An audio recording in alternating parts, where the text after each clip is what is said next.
Hello everyone. आज के video में हम लोग डिस्कस करने वाले हैं टर्मिनोलॉजीज के बारे में। हम कॉन्टिनेंट्स ऑलरेडी हमारे प्रीवियस वीडियो में डिस्कस कर चुके हैं कि कॉन्टिनेंट्स क्या हैं, कितने हैं। एंड हमने उसको बहुत थरली देखा था कि कौन सा कॉन्टिनेंट की ज्योग्राफिकल लोकेशन क्या है, कौन किसके ईस्ट में है, कौन किसके वेस्ट में है। डायरेक्शन वाइज भी देखा था हमने, एरिया वाइज भी लिस्ट बनाई थी एंड हमने पॉपुलेशन वाइज भी लिस्ट बनाई थी। तो we are done with the continents. आज के वीडियो में हम लोग डिस्कस करने वाले हैं अबाउट आइलैंड्स, आर्किपेलागो ऑफ आस्टियोन्स, peninsula and subcontinent. So let's start. Islands, इसको हम लोग हिंदी में टापू भी बोलते हैं। तो अगर मैं बोलूँ कि टापू क्या होता है, तो आप बोलोगे सर टापू एक ऐसा लैंडमास जो चारों तरफ से पानी से घिरा हो, पानी के बीच में होता है, पानी के बीच में उभरी हुई ज़मीन। तो हमें ये तो समझ में आता है कि एक ऐसा ज़मीन का टुकड़ा जो चारों तरफ से पानी से घिरा हुआ है। So a land mass surrounded by water from all the sides. Examples हमारे पास बहुत सारे हैं। See, Andaman and Nicobar, Lakshadweep, Maldives, Reunion island, Madagascar, Australia एक कॉन्टिनेंट होने के साथ साथ एक आइलैंड भी है देखा जाए तो। By the definition New Zealand, Japan, Kurils, बहुत सारे an number of examples island के। आइलैंड तो डिस्कस हो गया। व्हाट अबाउट फेस्टून्स और आर्किपेलागो? आइलैंड्स होते हैं ना। आइलैंड क्या होता है? अगर एक आइलैंड है, एक टापू है, तो उसको हम आइलैंड बोलते हैं। लेकिन अगर चेन और ग्रुप ऑफ आइलैंड्स हैं तो उसको हम लोग आर्किपेलागो बोलते हैं। अगर आइलैंड्स एक चेन में हो, एक ग्रुप में हो, तो वो आर्किपेलागो कहलाता है। जापान है, कुरील है, इंडोनेशिया है, फिलीपींस है, इवन हमारा अंडमान एंड निकोबार, वो भी एक आर्किपेलागो है। सी ऑन द मैप। अगर मैप में मैं आपको शो करूं, यहाँ पे अंडमान एंड निकोबार पड़ता है, एक सीरीज ऑफ आइलैंड्स है। सी इंडोनेशिया, ये आर्किपेलागो है। सी फिलीपींस, आर्किपेलागो है। सी जापान, आर्किपेलागो है। सी कुरील आइलैंड्स, आर्किपेलागो है। सी न्यूजीलैंड, आर्किपेलागो है। आर्किपेलागो कैसे बनते हैं, क्यों बनते हैं, ये सारी चीज़ें बहुत थॉरोली डिस्कस होगी जब हम लोग पढ़ेंगे ocean and ocean convergence in plate tectonics.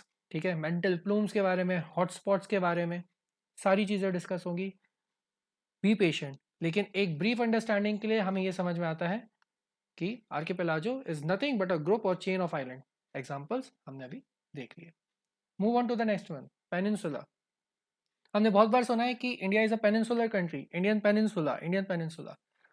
So peninsula is nothing a landmass surrounded by the water body from the three side and connected to the mainland from one end.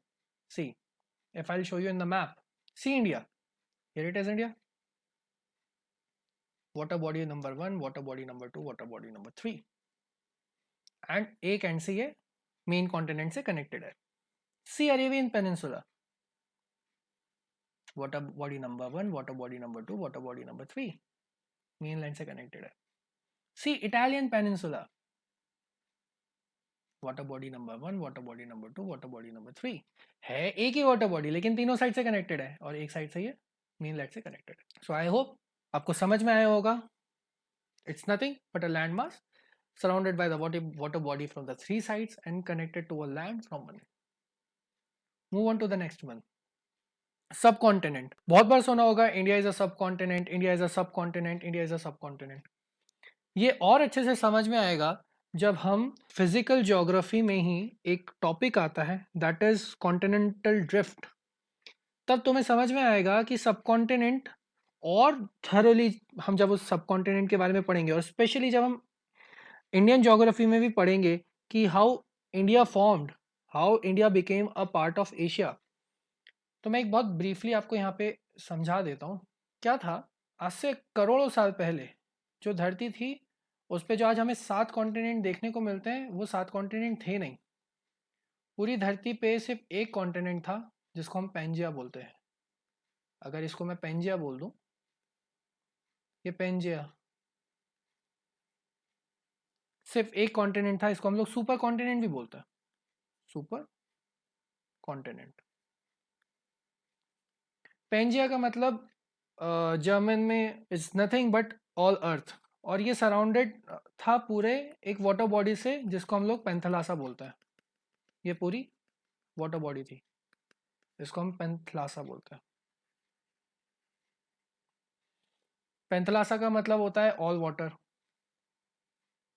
फिर Pangaea में दरार आती है और यहाँ पे एक नया सी का निर्माण होता है।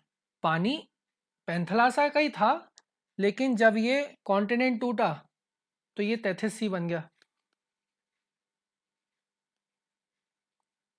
ये तैथिस सी बन गया। और ये जो ऊपर वाला कॉन्टिनेंट था ये अलग हो गया और ये नीचे वाला कॉन्टिनेंट अलग हो गया। नीचे वाला कॉन्टिनेंट जो था उसको हम गोंडवाना लैंड बोलते हैं, और इसी का पार्ट था इंडिया, या इंडियन प्लेट बोल लो उसको। आगे जाके और अच्छे से डिस्कस हो जाएगा। तो ऐसे ही बहुत साल तक ये कॉन्टिनेंट्स अलग होते गए होते गए होते गए होते गए, और फिर जब यहाँ पे यूरेशियन प्लेट बन चुकी थी तो गोंडवाना लैंड से इंडियन प्लेट जो थी वो मूव होती गई यूरेशियन प्लेट की तरफ। This is Eurasian plate and this is Indian plate. So now see, पहले इंडिया किसी और कॉन्टिनेंट का पार्ट था, लेकिन वो वहां से टूटा और धीरे धीरे धीरे लाखों करोड़ों साल बीतने के बाद इंडियन प्लेट ने स्ट्राइक किया किसको, यूरेशियन प्लेट को। और यहाँ पे फिर हमारे हिमालयास का फॉर्मेशन होता है। जब इंडियन प्लेट यूरेशियन प्लेट से टकराई तो यहाँ पे हमारे माउंटेन्स बन गए, एक नेचुरल फ्रंटियर बन गया यहाँ पे। ऐसे नॉर्थ ईस्ट में भी you will see many mountain ranges. यहाँ पे अफगानिस्तान के आगे जाए तो हिंदू कुश है, ये हिमालयाज है ना। So get back to the definition of subcontinent, a distinct landmass which is a part of a large continent but geographically separated from a main landmass by ocean, sea or other natural boundaries. If I'll show you a map, ये हमारा प्यारा भारत है। Subcontinent में जब हम Indian subcontinent की बात करते हैं तो उसमें पूरा साउथ एशिया आ जाता है, that is Afghanistan, Pakistan, India, Sri Lanka, Maldives, Bangladesh, ठीक है, नेपाल, ये सब साउथ एशियन कंट्रीज आ जाती हैं। नाउ सी, जब अगर इंडियन प्लेट अलग है यूरेशियन प्लेट से और वो टकराई तो यहाँ पे एक नेचुरल फ्रंटियर बन गया। यहाँ पे भी आपको माउंटेन रेंजेस देखने को मिलेगी, ये भी पूरा हिमालय है, यहाँ पे भी माउंटेन रेंजेस है। तो एक ये नेचुरल फ्रंटियर बन गया, एक नेचुरल बाउंड्री बन गई जो बाकी के एशिया से इंडिया को अलग करता है। इसी वजह से आप देखेंगे कि एशिया में वेदर अलग टाइप का रहता है, इंडिया में वेदर अलग टाइप का है, कल्चर अलग टाइप का है, फूडिंग हैबिट्स अलग टाइप की हैं, समझ रहे हैं। But geographically it is a distinct landmass which is a part of large continent but geographically separated from the mainland by mountains, sea और other natural boundaries. और अच्छे से ये चीज़ समझ में आएगी जब हम कॉन्टिनेंटल ड्रिफ्ट थ्योरी पढ़ेंगे आने वाले लेक्चर्स में। आई गेस नेक्स्ट वीक तक हम लोग फिजिकल ज्योग्राफी प्योरली स्टार्ट कर देंगे। Let's do a revision, a quick revision. आज हमने क्या पढ़ा? आज हमने पढ़ा आइलैंड्स के बारे में, आर्किपेलागो के बारे में, पेनिनसुला के बारे में, सब कॉन्टिनेंट के बारे में। आइलैंड्स क्या हैं?